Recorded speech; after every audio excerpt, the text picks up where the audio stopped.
ప్రేమైన సహోదరి సహోదరులారా, ఈ రాత్రి కాల సమయంలో మిమ్మల్ని ప్రేమించి మీ గ్రామానికి రావటం జరిగింది.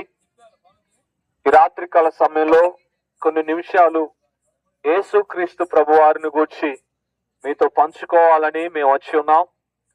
మీరు శ్రద్ధతో, దయతో, తాల్మితో కొన్ని నిమిషాలు దేవుని వాక్యాన్ని ఆలకిస్తారని మేము ఆశపడుతూ ఉన్నాం. ఈ సమయంలో దేవుని వాక్యం తెలియచేస్తుంది. ప్రియమైన వాళ్ళరా, దేవుడు మిమ్మల్ని ప్రేమించున్నాడు, మీ కాలనీ మిమ్మల్ని ప్రేమించున్నారు. యేసు క్రీస్తు ప్రభువారి గురించి మీకు ప్రకటించడానికి ఈ ప్రాంతానికి మేము వచ్చున్నాం. యేసు ఎవరు? యేసు ప్రభువారు ఎక్కడ పుట్టారు? యేసు క్రీస్తు ప్రభువారు ఈ లోకానికి ఎందుకు వచ్చారు? ఈ రాత్రి కాల సమయంలో కొన్ని నిమిషాలు మీరు శ్రద్ధతో దేవుని వాక్యాన్ని వినాలని ప్రభు పేరిట తెలియజేస్తున్నారు. యేసు క్రీస్తు ప్రభువారు అసలు ఎవరు? యేసు క్రీస్తు ప్రభువారు ఎక్కడ పుట్టాడు? యేసు క్రీస్తు ప్రభువారు ఈ లోకానికి ఎందుకు వచ్చారు? చూడండి ప్రియమైన వాళ్ళరా, యేసు అంటే అర్థము రక్షకుడు.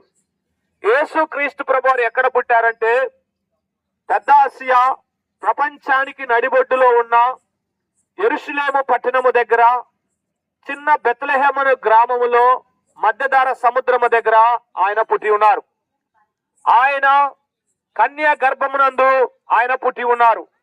ప్రియమైన వారి దేవుని వాక్యం తెలియజేస్తుంది, యేసు క్రీస్తు ప్రభువారు ఈ లోకానికి ఎందుకు వచ్చారంటే నశించిన దానిని వెనక్కి రక్షించడానికి ఈ లోకానికి వచ్చి ఉన్నారు.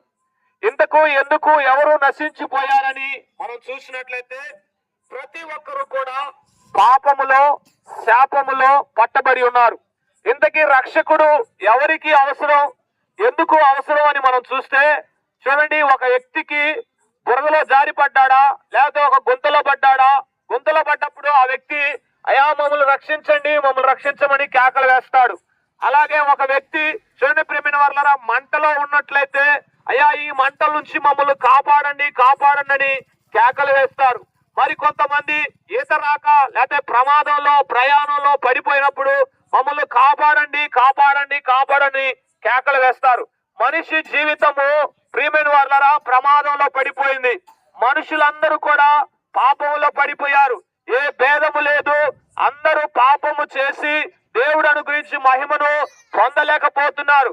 కాబట్టి మనుషులందరూ కూడా ప్రియమైన వారులారా పాపముల చేత, అపరాధముల చేత చచ్చిన వారై ఉండగా, నిత్య నరకాగ్నికి లోనైన వారై ఉండగా, చూడండి ప్రతి వాని పాపం వల్ల మనిషి హృదయము బరువైపోతుంది. దేవుని వాక్యం తెలియజేస్తుంది, ప్రతి వారు కూడా దేవుని కనుగొనాలని, మరి దేవుని ఎతకాలని తీర్థయాత్రలు చేస్తున్నారు. దేవుని కనుగొనాలని అక్కడికి ఇక్కడ దర్శనాలకు వెళ్తూ ఉన్నారు. కానీ మనిషి జీవితంలో ఏదో లోటు, ఏదో తృప్తి లేదు. మనిషి జీవితంలో ఏదో సమాధానం లేదు, ఏదో కోల్పోయిన వారుగా ఉంటున్నారు. ఎన్ని తీర్థయాత్రలు చేసినా, ఎన్ని దర్శనాలు పొందుకున్నా, ఎక్కడికి వెళ్ళినా సమాధానం లేని పరిస్థితి. అయితే దేవుడు యేసు క్రీస్తు ప్రభువారు ఈ లోకానికి వచ్చారు. ఎందుకు వచ్చారంటే ఇందాక చెప్పాను, పాపులను రక్షించడానికి యేసు క్రీస్తు ప్రభువారు ఈ లోకానికి వచ్చాడు. ప్రియమైన వాళ్ళ ఇంతకు పాపులు ఎవరంటే మనుషులందరూ పాపము చేత, అపరాధముల చేత చచ్చిన వారే.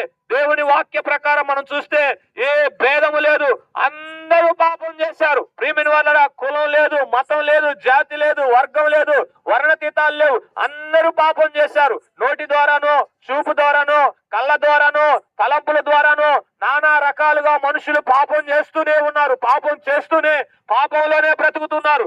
ఈ పాపములో ప్రతి వారిని విడిపించడానికి చూడండి, నరుని హృదయము బహు ఘోరమైన వ్యాధి గలది. ఈ లోకంలో రోగాలన్నిటికంటే హృదయం రోగం అనేది బహు ఘోరమైన రోగం.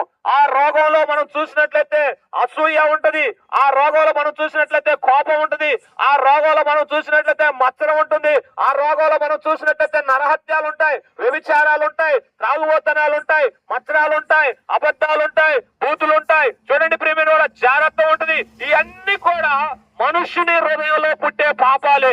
కాబట్టి ప్రియమైన వారా, మనుష్యుని హృదయాన్ని బాగు చేయటానికి, మనుష్యుని హృదయంలో ఉన్న పాప జీవితాలు కడగటానికి ప్రభు అయిన యేసు క్రీస్తు ప్రభువారు వ్యాధితో ఉన్న హృదయాన్ని కడగటానికి ఈ లోకానికి వచ్చాడు. ప్రియమైన వారా, దేవుని వాక్యం తెలియజేస్తుంది. దేవుడు అందరినీ ప్రేమించాడు. ప్రేమైన వాళ్ళరా, నీ పాపం నుండి, నీ శాపం నుండి విడిపించడానికి, ఈ పాపం నుండి దేవుడు రక్షించడానికి ఈ లోకానికి వచ్చాడు. ప్రేమైన వాళ్ళ చూడండి, మీరు అనవచ్చు యేసు క్రీస్తు ప్రభు ఒక్కవారే పాపాలు క్షమించగలడా అంటే, యేసు ప్రభు అన్నాడు, నేను పరిశుద్ధులను పిలవరాలేదు, నేను నీతివంతులను పిలవరాలేదు, నేను పాపులను పిలవచ్చింది అని యేసు క్రీస్తు ప్రభు చెప్పారు. నేను ఆరోగ్యము గల వారి కోసం రాలేదు, నేను రోగుల కొరకేమే వచ్చానని యేసు క్రీస్తు ప్రభు తెలియజేశారు. ప్రియమైన వారరా, యేసు క్రీస్తు ప్రభువారు లోకమును ఎంతో ప్రేమించును. యేసు క్రీస్తు ప్రభువారు అందరికీ ప్రభు. యేసు క్రీస్తు ప్రభువారు పాపుల రక్షకుడు. ప్రయాసపడి భారం మోయించిన సమస్త జనులారా నా యొద్దకు రండి, నేను మీకు విశ్రాంతినిస్తానని దేవుని వాక్యం తెలియజేస్తుంది. లోబడని ప్రజలారా, మీ కొరకు దినమెల్లా నా చేతులు చాచుచున్నానని దేవుని వాక్యం తెలియజేస్తుంది. యేసు ప్రభుని నమ్ముకోవాలంటే బట్టలు మార్చుకోవాల్సిన అవసరం లేదు. యేసు ప్రభుని నమ్ముకోవాలంటే మతం మార్చుకోవాల్సిన అవసరం లేదు. యేసు ప్రభుని నమ్ముకోవాలంటే ఏవేవో మార్చుకోవాల్సిన అవసరం లేదు. కానీ ప్రియమైన వాళ్ళ, యేసు ప్రభుని నమ్ముకోవాలంటే 2 మాటలు చాలండి. యేసు ప్రభువా, నా పాపాలు క్షమించు, నా పాపాల నుండి నన్ను విడిపించు. అయ్యా, నేను పాపిని, నీ యొక్క రక్తముతో నన్ను కడుగు, నన్ను శుద్ధి చేయి ప్రభు అని నీవు 2 మాటలు నీ నోటితో పలికితే చాలండి. ఆయన నీ పాపాల కొరకు 2000 సంవత్సరాల క్రితం కలువరిశిలలో ప్రాణం పెట్టి సమాధి చేయబడి 3వ దినాన తిరిగి లేచాడండి. యేసు క్రీస్తు ప్రభువు చెబుతున్నాడు, 2 మార్గాలు. నీవు పరలోక రాజ్యానికి వెళ్ళాలంటే, నీవు నరకానికి వెళ్ళాలంటే, నువ్వు పాపం చేసి బ్రతుకుతావా, నరకానికి వెళ్తావు. నీవు నీతివంతుడిగా జీవిస్తావా, పరలోక రాజ్యానికి చేరుతావు. దేవుడు అంటున్నాడు, నువ్వు పరలోక రాజ్యానికి వెళ్ళాలంటే నేనే మార్గము, నేనే సత్యము, నేనే జీవము, నా ద్వారా తప్ప ఎవడు పరలోక రాజ్యానికి వెళ్ళలేడండి. పుణ్యకార్యాలు చేసినా, ధర్మ కార్యాలు చేసినా, తీర్థయాత్రలు తిరిగినా ఏ వ్యక్తికి పుణ్యం రాదండి. మనం చేసే మంచి కార్యాల వల్ల, మనం పెట్టే మంచి భోజనాల వల్ల, మనం ఇచ్చే దాన ధర్మాల వల్ల ఇవన్నీ చేయటం మంచిదే. ఇవన్నీ చేయమని దేవుడు చెబుతున్నాడు. నిన్ను వల్ల నీ పొరుగు అని ప్రేమించు, మానవ సేవే మాధవ సేవ అంటున్నాడు. అయితే పరలోక రాజ్యానికి నువ్వు చేరాలంటే ఈ జీవితం తర్వాత ఇంకొక బ్రతుకుంది.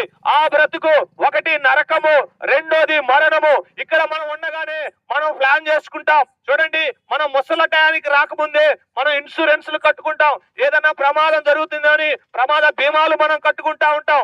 అలాగే ఈ జీవితం తర్వాత మనకు ఒక బ్రతుకు స్టార్ట్ అవుతుంది. మనం ఇక్కడ కన్ను మూసినాక మనకు ఒక బ్రతుకు స్టార్ట్ అవుతుంది. ఆ కన్ను తెరిచిన తర్వాత కనబడేదే పరలోక రాజ్యము, లేకపోతే నరకము. అయితే ప్రేమైన వాళ్ళరా, ఈ రాత్రి కాల సమయంలో ప్రభు అయిన యేసు క్రీస్తు ప్రభు అని అంటున్నారు, నా ద్వారా తప్ప ఎవడు పరలోక రాజ్యానికి చేరడంటున్నాడు. కాబట్టి ప్రభు అయిన యేసు క్రీస్తు నమ్ముకుంటే ఈ రాత్రి దేవుడు నీ దగ్గర పిలుస్తున్నాడు. ఇదిగో మీకు అనుకూల సమయము, ఇదే రక్షణ దినము.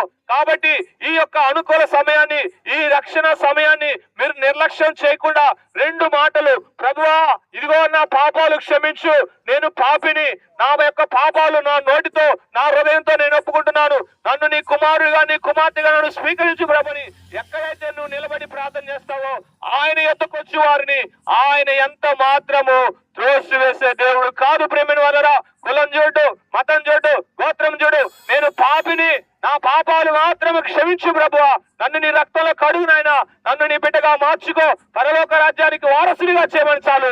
దేవుడు తప్పక ఆయన నిన్ను పరలోక రాజ్యంలో చేస్తాడు. దేవుడి మాటలు మన వెనుకలో దీవించి ఆశీర్వదించును గాక. ఇక్కడ ఈ గ్రామంలో నివాసం ఉంటున్నటువంటి బిడ్డలను మీరు దీవించి ఆశీర్వదించండి. అయ్యా, నీ బిడ్డలకి ప్రాముఖ్యంగా ఎవరికైతే రక్షణ లేదో ప్రభా, యేసు క్రీస్తు నామంలో రక్షణ దయచేయండి ప్రభా. ఈ జీవితమే శాశ్వతమైనది కాదు, మరొక జీవితం ఉన్నది, అది ఆత్మ జీవితం, అది పరలోకం అని ప్రభా. మా దైవ సేవకుల ద్వారా మాట్లాడిన విధానం బట్టి నీకు వందనాలు, స్తోత్రాలు ప్రభా. అయా, ఇక్కడ ఉన్నటువంటి బిడ్డలందరూ కూడా ప్రభా, అయా మరి ఈ సత్యాన్ని గ్రహించి యేసుక్రీస్తు ప్రభాని రక్షకుడని తెలుసుకొని ప్రభా, నిన్ను నమ్ముకొని నీ దగ్గరకు వచ్చిన వారిని నువ్వు త్రోసివేయవని తెలుసుకొని ఉన్నావు ప్రభా. అయా, నీ బిడ్డలకి ఇంకా గొప్ప జ్ఞానం దయచేసి, రక్షణ దయచేసి, ఆశీర్వాదాలు దయచేయమని ప్రార్థన చేస్తున్నాం. ఏ కుటుంబంలో అయితే శాంతి సమాధానాలు లేవో ప్రభా, వారికి శాంతి సమాధానాలు దయచేయండి. ఏ కుటుంబంలో అయితే సమస్యలు ఉన్నాయో, అప్పులు ఉన్నాయో, వేదన బాధలు ఉన్నాయో వాటిని తొలగించి ప్రభా శాంతి సమాధానములు దయచేసి, సంతోషాన్ని అనుగ్రహించి, హృదయానికి నెమ్మదిని కలుగచేయమని ప్రార్థన చేస్తున్నాం.